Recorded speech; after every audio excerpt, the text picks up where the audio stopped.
Hello and welcome. आप देख रहे हैं हेल्थ अपडेट और मैं हूं आपके साथ गुंजन मित्तल। चलिए बिना देरी किए नजर डालते हैं आज की हेल्थ से जुड़ी मुख्य खबरों पर। हर साल 11 जुलाई को बनाया जाता है world population day. World population day हर साल 11 जुलाई को बनाया जाता है। यूनाइटेड नेशंस ऑर्गेनाइजेशन की तरफ से 1989 में वर्ल्ड पॉपुलेशन डे मनाने की शुरुआत की गई थी। इस दिन को मनाने का उद्देश्य बढ़ती आबादी से जुड़ी समस्याओं के प्रति लोगों को जागरूक करना है। एक रिपोर्ट के मुताबिक इंडिया पॉपुलेशन के मामले में चीन को पीछे पछाड़ कर अब पूरी दुनिया में नंबर 1 बन गई है। साल 2023 यानी कि इस साल इसकी थीम है एक ऐसी दुनिया को इमेजिन करें जहां हम सभी 8 अरब लोगों का फ्यूचर एक्सपेक्टेशंस और पोटेंशियल से भरपूर हो। दिल्ली के आवारा जानवरों में मिला गंभीर सुपर बग। दिल्ली में सड़कों पर घूमने वाले कुत्तों को लेकर एक अलर्ट करने वाली खबर सामने आ रही है। यहाँ कुत्तों के कान में कैंडिडा और इस नाम का सुपर बग पाया गया है। ये बीमारी पैदा करने वाला फंगस है। हालांकि इस बात का अभी कोई सबूत नहीं मिला है जिससे पता चल सके कि इस फंगस का संक्रमण कुत्तों से इंसान में फैलता है या नहीं। इसे WHO द्वारा दुनिया के 4 महत्वपूर्ण प्राथमिकता फंगल रोगजनकों में से एक के रूप में चिन्हित किया गया है। दिल्ली यूनिवर्सिटी और मैकमास्टर यूनिवर्सिटी कनाडा के शोधकर्ताओं के मुताबिक कुत्तों में इस यीस्ट के ट्रांसमिशन के रूट और कुत्तों और इंसान के बीच फैलने को लेकर अभी जांच चल रही है। हालांकि इस रिपोर्ट में फंगल कैंडिडा और इसके आइसोलेशन का जिक्र किया गया है। जर्नल ऑफ फंजाई में ऑनलाइन प्रकाशित एक स्टडी में शोधकर्ताओं ने नॉर्थ दिल्ली के पब्लिक रेफरल हॉस्पिटल कम शेल्टर से इकट्ठे किए गए 87 कुत्तों की त्वचा और कान के सैंपल का टेस्ट किया। उन्हें क्रोनिक स्किन इन्फेक्शंस वाले 87 कुत्तों में से 4 के कान के अंदर ये सुपर बग मिला। केंद्र ने जुलाई को ऑर्गन डोनेशन मंथ घोषित किया।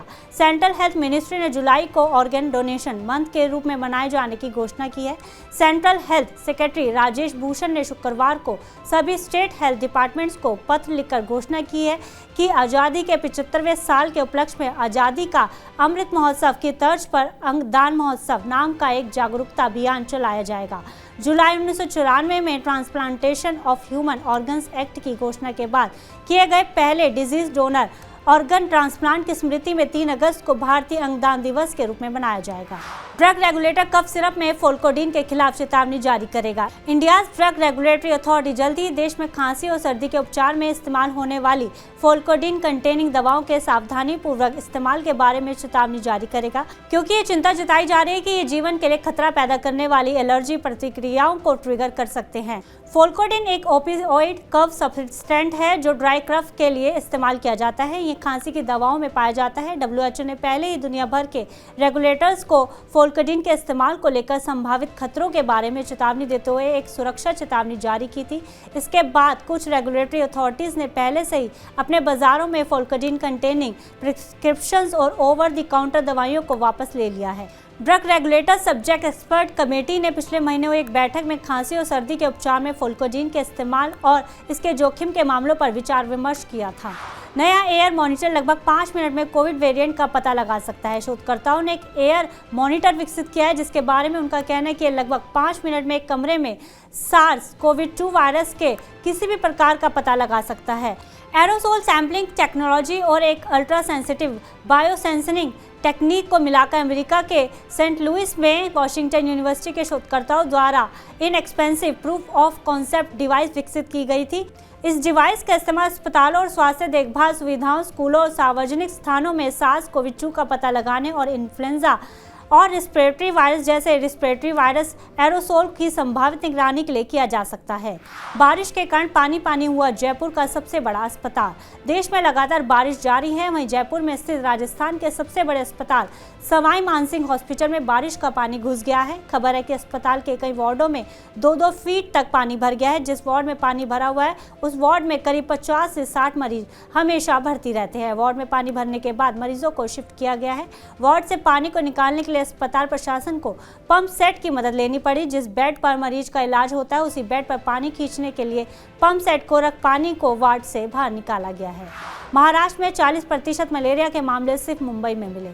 इस साल महाराष्ट्र में जनवरी से जून तक के बीच कुल 4,547 मलेरिया के मामले दर्ज किए गए हैं, जिनमें से 40% मामले सिर्फ और सिर्फ मुंबई में पाए गए हैं। मुंबई में कुल 1,829 मामले दर्ज किए गए हैं, जिनमें से 150 थाने, 40 मामले कल्याण और 18 मामले मीरा भयंदर में पाए गए हैं। गढ़चिरौली में सबसे ज्यादा कुल 2,157 मामले रिपोर्ट किए गए हैं।